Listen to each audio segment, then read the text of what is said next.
बिस्मिल्लाहिर्रहमानिर्रहीम। Welcome to physics with कमाल Khan. Students, previous lecture में हमने न्यूमेरिकल नंबर 2 को सॉल्व किया था। आज के लेक्चर में हम न्यूमेरिकल नंबर 3 को सॉल्व करेंगे।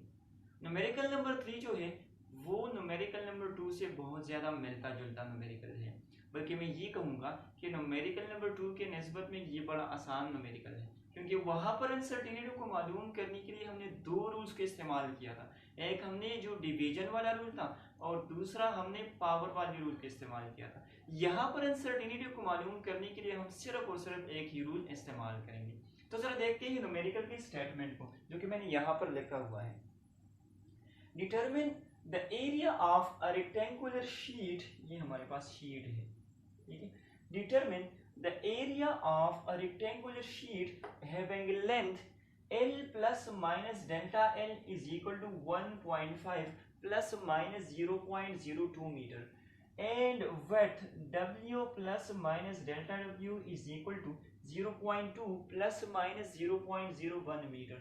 Calculate the area A plus minus delta A. Question का मतलब क्या हुआ? क्वेश्चन को समझना बड़ा जरूरी है। मैंने पहले भी आप लोगों को बताया था कि सॉल्व करने के लिए जरूरी है कि आप लोगों को क्वेश्चन की समझ आ जाए। तो क्वेश्चन में ये कह रहे हैं कि हमारे पास एक शीट है, उसका लेंथ हमें गिवन है और उसके अंदर जो अनसर्टेनिटी है वो भी हमें गिवन है। इसी तरह से उसका हमें वर्थ गिवन है और वर्थ के अंदर जो अनसर्टेनिटी है वो भी हमारे पास गिवन है। हमने क्या मालूम करना है? हमने एरिया को मालूम करना है और एरिया के अंदर जो अनसर्टेनिटी है वो भी हमने फाइंड आउट करना है, ठीक है। तो जिस तरह मैंने प्रीवियस न्यूमेरिकल में आप लोगों को समझाया था कि इसको सॉल्व करने का बड़ा आसान तरीका हमारे पास ये होता है कि पहले हम एरिया को कैलकुलेट करेंगे without considering the uncertainties. Uncertainties को पहले कंसिडर ही ना करें, पहले एरिया को मालूम करेंगे, उसके बाद जो हमारे पास एरिया के अंदर अनसर्टेनिटीज होगी उसको हम फाइंड आउट करेंगे अकॉर्डिंग टू द रूल्स। जो रूल्स हमने पढ़े हैं उसी के अकॉर्डिंग हम उसको क्या करेंगे, फाइंड आउट करेंगे और लास्ट में फिर हम दोनों को कंबाइंड फॉर्म में लिखेंगे। तो चलिए स्टार्ट करते हैं न्यूमेरिकल को। पहले मैं यहाँ पर लिखूंगा गिवन डेटा, जिस तरह आप लोग जानते हो कि न्यूमेरिकल को हम गिवन डेटा से स्टार्ट करेंगे। तो गिवन डेटा आप लोगों को स्टूडेंट्स नजर आ रहे हैं कि हमारे पास है length plus minus uncertainty and length that is equal to 1.5 plus minus 0.02 into metre. तो यहां से क्या हम इस तरह लिख सकते हैं कि यहाँ पर असल में लेंथ हमारे पास 1.5 मीटर है, लेकिन लेंथ के अंदर जो अनसर्टेनिटी है that is plus minus 0.02 metre. इसी तरह से सेकंड जो हमें गिवन है that is width W plus minus delta W that is equal to 0.2 plus minus 0.01 into metre.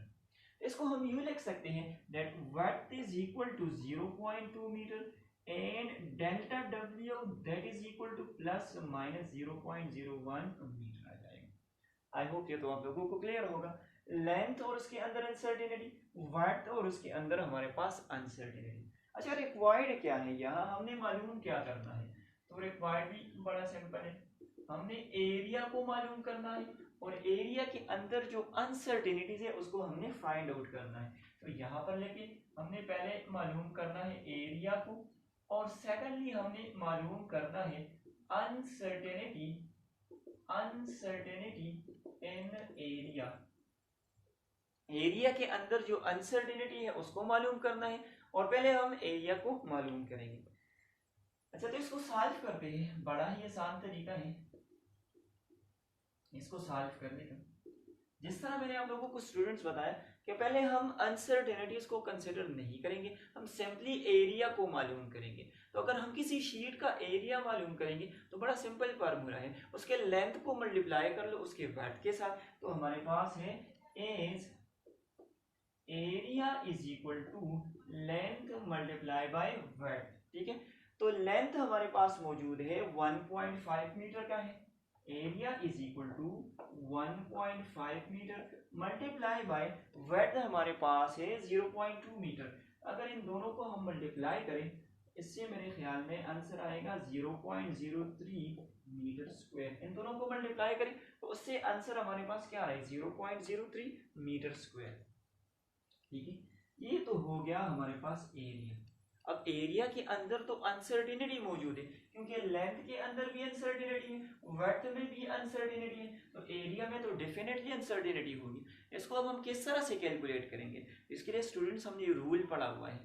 क्या रूल हमने पढ़ा था? हमने ये रूल पढ़ा था कि अगर हमारे पास दो क्वांटिटीज मल्टीप्लाई हो रहे हैं, उनके जो अनसर्टेनिटीज है, उनकी जो परसेंटेज रिलेटिव अनसर्टेनिटीज है, उनको हम ऐड करेंगे, तो वो बराबर होगा हमारे पास रिजल्टेंट परसेंटेज रिलेटिव अनसर्टेनिटी। ठीक है, तो यहाँ पर क्वांटिटीज जो मल्टीप्लाई हो रहे हैं, एक हमारे पास लेंथ है, दूसरा हमारे पास विड्थ है, और उसके जो रिजल्ट में हमें मिल रहा है वो हमारे पास क्या है? एरिया है। तो मेरे कहने का मतलब ये कि हम इसकी परसेंटेज रिलेटिव अनसर्टेनिटी को फाइंड आउट करेंगे, फिर हम विड्थ में परसेंटेज रिलेटिव अनसर्टेनिटी को फाइंड करेंगे, फिर हम इन दोनों को ऐड करेंगे, तो वो बराबर होगा percentage relative uncertainty in area. ठीक है, तो इसको मैं जरा अरेंज कर देता हूँ, और यहां पर मैं इसको लिख देता हूं।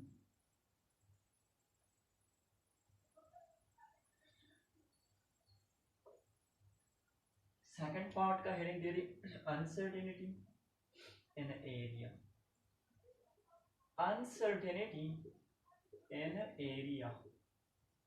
ठीक है, उसके लिए रूल बड़ा सिंपल है, जिस तरह मैंने आप लोगों को समझाया कि percentage relative uncertainty in area must be equal to percentage relative uncertainty in length plus percentage relative uncertainty in width. अब यहाँ पर क्वेश्चन ये राइज होता है कि हम n परसेंटेज रिलेटिव अनसर्टेनिटीज को किस तरह से कैलकुलेट करेंगे। तो स्टूडेंट्स, मैंने प्रीवियस न्यूमेरिकल में भी आप लोगों को समझाया था, इसको फाइंड करने का तरीका ये होता है कि इसके अंदर जो हमारे पास एब्सोल्यूट अनसर्टेनिटी है, उसको आप लोग डिवाइड कर ले मेजर्ड वैल्यू से, जो लेंथ की हमारे पास मेजर्ड वैल्यू है, उसको अगर हम मल्टीप्लाई करेंगे 100 से।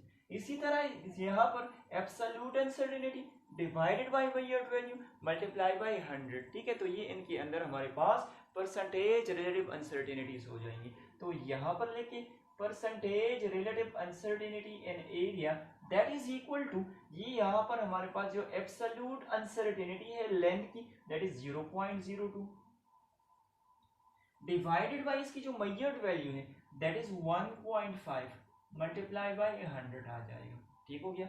इसी तरह से विड्थ में जो हमारे पास रिलेटिव परसेंटेज अनसर्टेनिटी होगी, इसकी आप लोग absolute uncertainty 0.2 divided by measured value, sorry ये तो हमारे पास measured value, absolute uncertainty 0.01 divided by measured value which is 0.2 multiply by 100। ठीक हो गया। इसको भी सिंप्लीफाई करें, इसको भी सिंप्लीफाई करें, और उसके बाद दोनों को ऐड करें। अगर इसको हम सिंप्लीफाई करेंगे, this is percentage relative uncertainty in area is equal to, इससे आएगा 1.33% और इससे आएगा आप लोगों के पास 5%। आप लोग जरा कैलकुलेट करें, यहाँ पर आएगा 1.33% और यहाँ पर आएगा 5%। इन दोनों को ऐड करते हैं, इससे हमारे पास रिजल्ट आएगा percentage relative uncertainty in area is equal to, इनको ऐड करें तो दिस विल बी 6.33% आ जाएगा। ठीक है, लास्ट स्टेप मैंने आप लोगों को क्या बताया था कि हम इन दोनों को कंबाइंड फॉर्म में लिखेंगे। एरिया को भी हमने फाइंड किया है, और एरिया के अंदर जो हमारे पास परसेंटेज रिलेटिव अनसर्टेनिटी है वो भी हमने यहाँ पर फाइंड आउट किया। तो अब हमारे पास जो फाइनल रिजल्ट होगा, जो एरिया हमारे पास होगा, अगर मैं इस तरह लिखूं, देट फाइनल रिजल्ट जो भी होगा, area is equal to that is 0.03 plus minus 6.33% आ जाएगा। ठीक हो गया। अच्छा, जो हमें गिवन डेटा था वो तो अभी हमने इरेज किया, लेकिन आप लोगों ने देखा था कि वहां पर जो अनसर्टेनिटीज थी वो हमें परसेंटेज की शक्ल में गिवन नहीं थी। तो यहाँ से भी हमने इसको परसेंटेज से निकालना है, सिंपल फॉर्म में कन्वर्ट करना है। तो उसका तरीका बड़ा सिंपल होता है, area is equal to 0.03 plus minus इसके साथ आप लोग लिखिए मीटर स्क्वायर, ये मीटर स्क्वायर आएगा, एरिया है, प्लस माइनस इसको अगर हमने परसेंटेज से निकालना है तो बड़ा सिंपल तरीका है, 6.33 divided by 100 multiply by this value which is 0.03। अगर इसको आप लोग सिंप्लीफाई करोगे तो इससे मेरे ख्याल में आएगा 0.03 प्लस माइनस 0.189। ठीक हो गया, 0.0189। अच्छा, अब यहाँ पर जो अनसर्टेनिटीज हमें गिवन थी, क्योंकि हम इरेज कर चुके हैं, लेकिन यहाँ पर आप लोगों को नजर आ सकता है 0.02, यहाँ पर 0.01, पॉइंट के बाद हमारे पास दो नंबर्स हैं, तो यहाँ पर भी हम इसको राउंड ऑफ करेंगे, पॉइंट के बाद हम सिर्फ दो नंबर्स को छोड़ेंगे। मेरे कहने का मतलब ये है, हमने 8 9 को राउंड ऑफ करना होगा। अगर इसको हम राउंड ऑफ करेंगे तो चूंकि ये हमारे पास 5 से ग्रेटर है तो ये राउंड ऑफ हो जाएगा और यहाँ पर हम 1 को ऐड करेंगे। So area is equal to 0.03 plus minus 0.02 into metre square. अगर इसको मैं इस तरह लिखूं, A plus minus delta A, तो ज्यादा बेटर लगेगा। ठीक है, तो स्टूडेंट्स ये हमने सॉल्व किया न्यूमेरिकल नंबर 3 को। इंशाल्लाह नेक्स्ट लेक्चर में जो आगे के न्यूमेरिकल्स हैं उनको भी हम सॉल्व करेंगे। Thank you so much.